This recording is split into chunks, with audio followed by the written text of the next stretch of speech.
गाली दे रहा है, अभद्र बात कर रहा है, उनकी बच्ची पर अभद्र टिप्पणी कर रहा है, तो डायरेक्ट रूप से उनको गाली भी दे रहा है, उनको जो है सो प्रताड़ित भी कर रहा है। तो अनेकों धाराओं में, आईपीसी में, सुसंगत धाराओं में उनके ऊपर केस होगा और वो लड़का जो है सो बहुत जल्दी सलाखों के पीछे होगा, लड़ने के लिए तैयार है। बिल्कुल लड़ने के लिए तैयार है। इस तरह की घटनाओं का बहिष्कार होना चाहिए। जो भी इस तरह का किसी को व्यक्तिगत टीका टिप्पणी करके गाली गलौज कर रहे हैं, तो समाज कानूनी कार्रवाई किया, एफआईआर दर्ज उन्होंने करवाया, तब उस लड़के को कम से कम और ज्यादा से ज्यादा कितना सजा हो सकता है? कि जो भोजपुरी में कलाकार किसी भी लड़की का नाम लेके गाना अगर गा रहे हैं, पायल, डिम्पल या फलना ठेकना, रेखा रेखा जो हो जाए, क्या वैसे लोगों पे भी कार्रवाई होगी? और आपको बताए 7 साल तक की कड़ी से कड़ी दंड का प्रावधान। भोजपुरी अश्लीलता और भोजपुरी में फैली हुई गंदगी के बारे में हमेशा जो है चर्चा होते रहता है, हमेशा भोजपुरी में विवाद होते रहता है। हर एक कलाकार दूसरे कलाकार पे आरोप प्रत्यारोप जो है लगाते रहता है। ऐसे में इस वक्त जो है एक ताजा मामला ये है कि भोजपुरी के सुपरस्टार खेसारी लाल यादव के बेटी का नाम लेके एक कलाकार ही, छोटा कलाकार कहिए उसको, उसने गाना गा दिया है। और ये घटना आज से 1 वर्ष पहले भी हुआ था और पुनः जो है एक बार उसी लड़के ने खेसारी लाल यादव के बेटी के ऊपर गाना गा दिया है। तो अभी हमारे साथ पटना के हाई कोर्ट के प्रसिद्ध वकील साथ में हैं और इनसे हम जानेंगे कि भोजपुरी में ये जो हो रहा है, भोजपुरी में जो फैली हुई अश्लीलता है, भोजपुरी में जो जातिगत शब्दों का प्रयोग किया जाता है, भोजपुरी में जो लड़कियों के नाम के ऊपर गाना बनाया जाता है, क्या इस पे कभी कानून आ सकता है या इस पे कोई कानूनी कार्रवाई की आवश्यकता है? सर स्वागत है पहले। बहुत बहुत शुक्रिया आपका भी। भोजपुरी का विवाद जो है वो आए दिन बढ़ते जा रहा है। हर एक कलाकार जो है एक दूसरे पे आरोप लगाता है कि उसकी वजह से हो रहा है, उसकी वजह से हो रहा है। तो सबसे पहले ये जानेंगे कि क्या कानूनी रूप से भोजपुरी की अश्लीलता को रोक सकते हैं? देखिए, एक बहुत ही अच्छी बात आपने उठाया और ये बहुत ही संवेदनशील मामला है और बहुत ही गंभीर मामला है। बहुत लोग आज के डेट में एक अच्छा सा एक माने अब एक पैटर्न बना लिए हैं कि जो भी प्रसिद्ध गायक हैं या कोई प्रसिद्ध व्यक्ति हैं, उनके खिलाफ सोशल मीडिया पर 1-2-4 गाली दीजिए और आप वहाँ से आपको लोग देखेंगे और आप अपनी पहचान बना लीजिए। पहचान किस रूप में बन रहा है उससे मतलब नहीं, लोग जानना चाहिए। और समाज भी आज के डेट में बड़ा इसका हैरत होती है कि किस दिशा में समाज जा रहा है कि आप निगेटिव खबर चला के देखिए तो ज़्यादा व्यूज़ लोग जाएंगे। सकारात्मक चीज़ों को पता नहीं लोग देखना पसंद नहीं कर रहे, क्यों कहाँ चला गया समाज कहना मुश्किल है। बहरहाल ये जो एक आपने बहुत ही ज्वलनशील मुद्दा को उठाया है कि भोजपुरी में अश्लीलता, तो मैं ये कह रहा हूँ कि नोट ओनली इन भोजपुरी में अश्लीलता, अश्लीलता ही अश्लीलता हर भाषा में घुसते जा रही है। और वो आप देखेंगे चाहे वो अनेकों चीज़ आपको मिल जाएगा।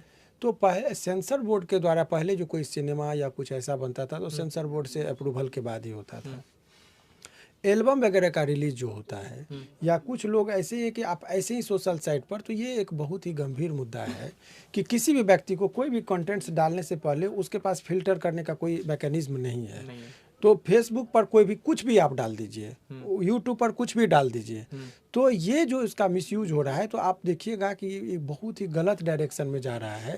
पहले हर चीज़ का एक है कि पहले कोई एडल्ट मूवी आती थी, अश्लील मूवी में तो एडल्ट ही देख पाता था, तो उसका एक पैमाना था, ग्रेड दिया जाता है A B इत्यादि, D ग्रेड तक का फिल्म कहता था जाता है।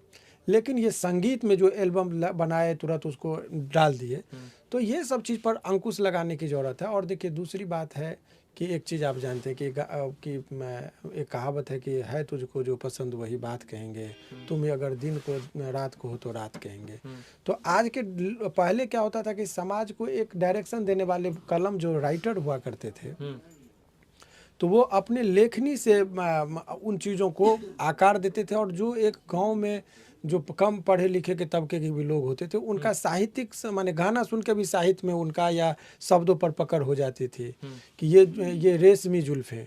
तो जुल्फ़ें जो एक टर्म है उसको जनरली लोग नहीं समझता था साधारण तबके में, लेकिन जुल्फ का मतलब बाल होता है, उस गाने के माध्यम से लोग समझता था पुराने ज़माने में। लेकिन अब का गाना का क्या अस्तर है कि शीशी में करुआ तेल बुनिया झाड़ ले में दे, what is the meaning of this things? कोई मीनिंग नहीं है। तो अब आदमी जो है एप्लीकेशन ऑफ माइंड का ख़त्म हो रहा है कहानी।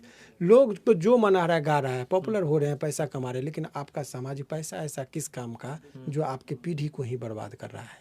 तो ये तमाम लोगों को का जो है सो एक जिम्मेदारी है कि आप लिखिए। आपकी लेखन शैली सरस्वती की साधना करके आपको क्रिएशन पावर दिया है, तो आप सकारात्मक सोच के साथ लिखिए, अच्छे चीज़ों को भी लिखिए, देखने वाले दर्शक आपको भी देखेंगे, पहले भी देखते थे। और बुरे लोगों को आप खुश करने के चक्कर में अच्छे लोगों का वध मत कीजिए, उनके इमोशन का वध मत कीजिए। ऐसा नहीं कि उसको भी राइट है। अभी देखिए सोशल मीडिया पर मैं फेसबुक पर जाता हूँ, तो हकीकत यह है कि फेसबुक जब आप सामूहिक रूप से आप नहीं ओपन कर सकते, ना जाने जो चीज़ आप नहीं देखना चाहते उसका ऐड आ जाए, आप देखने लगे। सुपरस्टार भोजपुरी के खेसारी लाल यादव, इनको टारगेट करते हुए इनके बेटी का नाम लेके अभी भोजपुरी में एक छोटे कलाकार ने गाना बना दिया है, जिससे पूरे भोजपुरी इंडस्ट्री में बवाल मचा हुआ है। ऐसे में कानूनी रूप से उस लड़के पे जिसने ये गाना गाया है उस पर क्या कार्रवाई हो सकती है? देखिए बहुत अच्छी बात आपने कहा। मैं 2-3 बातें आपको, जाति का भी आपने जिक्र किया था इससे पहले, मैं 2-3 बातें बता रहा हूँ। आपको बता दूं कि हमारे देश में जाति और धर्म का वही लोग इस्तेमाल कर रहे हैं जिनको इसका लाभ लेना होता है। नहीं तो हमारे देश में अमन चैन भाईचारा बहुत है, हिंदू मुस्लिम सिख ईसाई जाति धर्म सब। इसको बहुत लोग जो है सो जो कुछ बेनिफिट राजनीतिक लाभ लेने के लिए जाति टर्मों का, तो अब कलाकार भी इसमें राजनीति करने लगे हैं। लगता है कि मैं यादव हूँ तो यादव शब्दों को करूँ, कुछ लोग राजपूत हैं तो राजपूत को प्रमोट करने के लिए यादव जी को गाली दे दो, यादव जी राजपूत को गाली दे देंगे तो इससे जातीय समीकरण बनेगा, लोग कहेगा मेरा ये। तो वो साइकोलॉजी आपका पढ़ रहे हैं और हम लोग कहीं ना कहीं उसमें ट्रैप हो जा रहे हैं। और रही बात कोई अच्छे कलाकार, मैं दावे के साथ कह रहा हूँ कि खेसारी लाल यादव जी ने अपनी मेहनत के बदौलत एक मुकाम तक पहुँचे हैं। आप आसमान को थूकेंगे तो आपके मुंह पर पड़ेगा।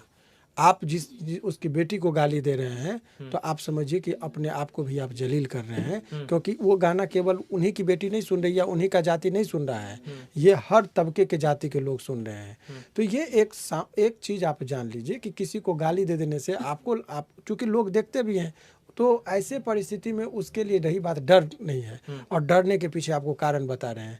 ये मैं खेसारी लाल यादव जी का भी समझता हूँ। अब कहिएगा उनकी कमी क्या है, हमको कोई खुलेआम गाली देगा और मैं चुप रहूँगा? आप क्यों नहीं किसी एडवोकेट से सलाह लिए? आप क्यों नहीं उसके रोकथाम के लिए, आपका है ना कानूनी प्रावधान के डिफेमेशन का केस कीजिए, उस पर अंकुश लगेगा, वो लड़का जेल जाएगा। अब जैसे ही जेल जाएगा तो एक मैसेज बनेगी कि भाई किसी भी व्यक्ति को हम सोशल मीडिया पर गाली देंगे तो जेल जाएंगे। देखिए कानून के डर से कैसे लोग इस डरता है। लेकिन आप हाँ हमको गाली दिया, हम भी सुन लिए, छोड़ दिए, तब क्या हुआ? एक जिम्मेदार नागरिक होने के नाते भाई हर चीज़ का मैंने कहा ना कि कानून में प्रावधान है। आप आइए, यदि कोई आपको गाली दे रहा है संपर्क कीजिए। तो अब ऐसे परिस्थिति में जो इनके साथ हुआ है तो वो पर्सनल क्षति है, मानहानि तो मेरा नहीं किया। तो जिस व्यक्ति का, देखिए लॉ में रॉन्ग में भी क्लासिफाइड इनटू 2 कैटेगरी, चूंकि वो अवेयरनेस फैलाने की बात करें इसलिए मैं बता रहा हूँ। तो 2 तरह का क्राइम माने रॉन्ग होता है, एक होता है सिविल रॉन्ग, दूसरा होता है क्रिमिनल रॉन्ग। दोनों में बेसिक अंतर समझिए। सिविल रॉन्ग में ऐसा रॉन्ग हम लोग कहते हैं जिससे कोई खास व्यक्ति प्रभावित होता हो, पूरा समाज प्रभावित होता हो। तो तब इसका एक उदाहरण समझिए, सिविल रॉन्ग में किया जैसे मेरे जमीन को किसी ने जोत लिया, तो इससे समाज को क्या लेना देना, मेरी प्रॉब्लम है, मेरा कोई रेंट नहीं दे रहा है तो मेरी प्रॉब्लम है, तो इसको सिविल रॉन्ग में लेके आएंगे। लेकिन यहाँ पर एक बम विस्फोट हो जाए, सभी लोग शाम को कहेंगे कि हाई कोर्ट के पास मत जाना, बम विस्फोट होता है, तो समाज में खौफ गया, तो वो क्रिमिनल रॉन्ग हो गया। सिविल रॉन्ग में हम लोग क्या करते हैं, मुआवजा का मांग करते हैं, जितना का क्षति हुआ उतना का पूर्ति। लेकिन क्रिमिनल रॉन्ग में हम लोग सजा की मांग करते हैं कि इसने हमारे बेटा को गोली मार दिया, तो ये नहीं कहेंगे कि दूसरा बेटा पैदा करके दीजिए, हम कहते इसको कड़ी से कड़ी दंड दीजिए, सजा की मांग करते हैं, तो वो क्रिमिनल रॉन्ग हो गया। तो ये जो डिफेमेशन एक ही ऐसा चीज़ है कि वो दोनों कैटेगरी में पड़ता है। यदि किसी को मानहानि करते हैं तो दोनों कैटेगरी में पड़ता है। आपको मुआवजा चाहिए तो आप चले जाइए सिविल में, टॉर्ट के अंतर्गत मामला आएगा। यदि कोई आदमी को सजा चाहिए कि नहीं ना हमको इन्होंने बदनाम किया, इनको कड़ी से कड़ी दंड मिलने चाहिए, तो क्रिमिनल रॉन्ग में उसके लिए क्राइम चलता है। खेसारी लाल, तो इस परिस्थिति में यदि उनको कोई गाली दे रहा है, अभद्र बात कर रहा है, उनकी बच्ची पर अभद्र टिप्पणी कर रहा है, तो डायरेक्ट रूप से उनको गाली भी दे रहा है, उनको जो है सो प्रताड़ित भी कर रहा है, तो अनेकों धाराओं में, आईपीसी में सुसंगत धाराओं में उनके ऊपर केस होगा और वो लड़का जो है सो बहुत जल्दी सलाखों के पीछे होगा। बिल्कुल उसी पे हम आ रहे थे कि अगर खेसारी लाल यादव ने कानूनी कार्रवाई किया, FIR दर्ज उन्होंने करवाया, तब उस लड़के को कम से कम और ज़्यादा से ज़्यादा कितना सजा हो सकता है? बहुत अच्छी बात है। सजा के बिंदु पर जब आपने बात कही तो देखिए कि केस हो जाता है, पुलिस अनुसंधान के दौरान किन किन धाराओं में ये मामला को सत्य पाता है, तो जिस मामला उसके बाद चार्ज फ्रेम होगा, चार्ज फ्रेम होने के बाद ट्रायल होता है और ट्रायल के बाद जो है सो कन्विक्शन होगा, फिर सजा के बिंदु पर बहस होता है। तो क्वांटम ऑफ इस पर जाएंगे और आपको बताएं 7 साल तक की कड़ी से कड़ी दंड का प्रावधान है। इसमें और एक चीज़ और मैं बता दूं, डिफेमेशन में एक डीप पॉकेट थ्योरी का सिद्धांत है। डीप पॉकेट थ्योरी कहता है कि जिसकी जितनी औकात उतना पैसा निकालो। उदाहरण के तौर पर समझिए कि कोई आदमी पर यदि कानून बना दिया कि यदि आप पब्लिक प्लेस पर थूक फेंकेंगे तो आपको कोई 100 रुपये का दंड लगेगा। तो एक रिक्शा जो चलाते हैं या गरीब तबके के लोग 100 रुपया के डर से थूक नहीं फेंकेगा। लेकिन भाई उससे जो बहुत उद्योगपति हैं, अब उदाहरण के सपोज कि मुकेश अंबानी हो गए, तो उनके लिए 100 रुपये का दंड, या सहारा इंडिया के जो सबूत रहे उनके लिए 100 रुपये का दंड नहीं है। तो कानून उसमें संशोधन करके बता, डीप पॉकेट थ्योरी का, उसने कहा कि जिसकी जितनी औकात उतना पैसा निकालिए। यदि रिक्शा वाला किया तो 100 रुपया, लेकिन यदि वही गलती यदि अंबानी करे तो उनके 100 करोड़ रुपया आप जुर्माना लीजिए, तब ना उसको असर होगा। तो यहाँ पर बोला डीप पॉकेट थ्योरी, तो डिफेमेशन में भी डीप पॉकेट थ्योरी का सिद्धांत है, यानी आर्थिक जुर्माना भी हो सकता है और उसकी रकम इतनी निकालो कि वो उसको असर बुझाए कि हमने गलती किया है। मान लीजिए उसको 1 लाख रुपया कमा लिया, गाली देकर उसको 1000 रुपया फाइन दे दीजिएगा तो क्या फर्क पड़ता है। तो इसीलिए उसको डेटरेंट थ्योरी कहते हैं कि रोके, उसके डर मन में जाए कि हमने गलती किया या कोई गलती किया तो सजा होगा। तो लेकिन कोई लड़े तो, कोई आदमी को गाली दे रहा है और सुन रहा है, यानी खेसारी लाल यादव को कार्रवाई करवाना चाहिए, निश्चित कराना चाहिए। और वो उनको मैं आपके माध्यम से निमंत्रण दे रहा हूँ कि भाई आपको यदि कोई समस्या है तो आप हम लोगों से संपर्क कीजिए। बहुत सारे अधिवक्ता हैं, आप लड़ने के लिए तैयार हैं? बिल्कुल लड़ने के लिए तैयार है। इस तरह की घटनाओं का बहिष्कार होना चाहिए।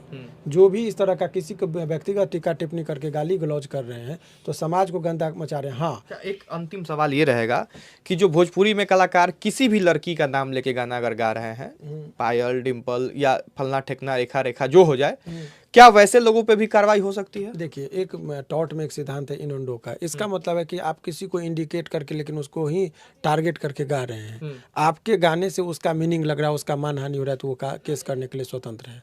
तो ऐसे परिस्थिति में आप इतना जान लीजिए कि किसी के व्यक्तिगत नाम और टिक्का टिप्पणी करके यदि आप कोई संबोधित करके गाना गाते हैं तो बिल्कुल ये है। जातिगत गाना भी गाते हैं, इस पर भी पाबंदी है। जातिगत गाना पर पूरी तरह से पाबंदी है। अहिरान बबुआन या पंडितान की यादव जी की बेटी है, पता नहीं सो एंड सो करके देती है, तो इत्यादि, या किसी जाति का नाम लेते हैं तो बहुत बड़ा जो है सो ये अपराध है। लेकिन हमको हैरत इस बात की है कि कोई भी जाति या कम्युनिटी में या तो अज्ञानता है कि उस बात को लेकर नहीं हो रहा है। लेकिन आप लोगों ने जब ये बात कहा तो आपके चैनल के माध्यम से ये बात मैं आपको जरूर एश्योर करता हूँ कि ये मुझे बहुत दिन से, लेकिन आपके प्रति मैं आपके प्रति आभार व्यक्त करता हूँ कि आज इस गंभीर मुद्दा को लेकर आया। तो हमारे जितने भी एडवोकेट के टीम है, जो हम आपको बता दें कि हमारे साथ मैंने 42 साथी हैं जो हम लोग हमारे प्रयाग लीगल फॉर्म में हम लोग हैं। तो इस बात को हम आज ही रखेंगे और ज़रूर हम लोग एक जनहित याचिका दायर करेंगे। ये आपको मैं इसलिए बता रहा हूँ कि मैं तो कम से कम कर सकता हूँ कि अश्लीलता को रोकने के लिए हमारी जो भूमिका हो सकती है मैं उसको करूँगा। बाकी निर्णय देना तो कोर्ट के पक्ष में होता है, हम तर्क रखेंगे, दलील रखेंगे, लेकिन इतना मैं करूँगा। लेकिन यदि खेसारी लाल जैसे लोगों को भी यदि लोग गाली देने का साहस कर रहा है, दुस्साहस कर रहा है इतनी बड़ी पर्सनैलिटी को, तो इनको भी अपनी भूमिका दिखानी चाहिए। 2 मिनट के लिए रुकिए, थमिए और ठहरिए और वक्त निकालिए, और इस पर 1 मिनट यदि वो सोच लेंगे तो व्यक्ति को बहुत कड़ी से कड़ी सज़ा मिल सकती है। लेकिन इस कमर्शलाइजेशन के दौर में पैसा के पीछे भागते भागते लोग गाली भी चीज़ को इग्नोर कर जाते हैं, ये कदापि उचित नहीं। चलिए, आपने बहुत बड़ी बात कही है सर, और बिहार के उन तमाम लोगों की ओर से जो लोग भोजपुरी की अश्लीलता के खिलाफ है, उनकी ओर से आपसे आग्रह करना चाहेंगे कि आप जल्द से जल्द जो है एक जन याचिका दायर करें पटना हाई कोर्ट में। और बाकी सर ने बताया कि जो लोग खेसारी लाल यादव को टारगेट करके उनके बेटी का नाम लेके गाना गा रहे हैं या कोई किसी भी बच्ची का नाम लेके गाना गा रहा है, उनके ऊपर कार्रवाई हो सकती है और 7 वर्ष तक वो जेल के सलाखों के पीछे रह सकते हैं। बाकी धन्यवाद रहेगा, वीडियो शेयर कर दीजिएगा ताकि लोगों तक ये जानकारी पहुंचे। मेरा नाम राकेश कुमार तिवारी है, हमारे साथ शिवनंदन भारती थे।